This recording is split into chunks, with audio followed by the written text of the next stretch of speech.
জয়গুরু সবাইকে। একটি দাদা তার ব্যবসায়ের অসাফল্যের কথা এসে শ্রী শ্রী ঠাকুরকে জানালেন। শ্রী শ্রী ঠাকুর খুঁজে দেখা লাগে কেন পারছো না, আর ভুল ত্রুটিগুলোর নিরাকরণ করা লাগে। আমি তো আরোর বুভুক্ষু, তোমরা না পারা থেকে পাড়ায় দাঁড়ালেই তো আমার সুখ।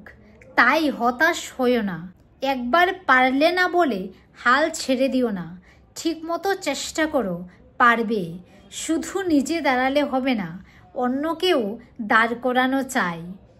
কেউ যদি অকৃতকার্য হয় তাতে শুধু তার ক্ষতি নয়, তার বংশ ও সমাজেরও ক্ষতি।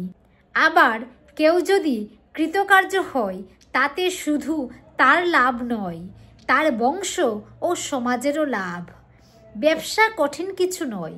5 টাকার পুঁজি নিয়ে একটা কেরোসিনের বাস্কে করে পান বিড়ি নিয়ে বসেও কত লোক ফেঁপে উঠে।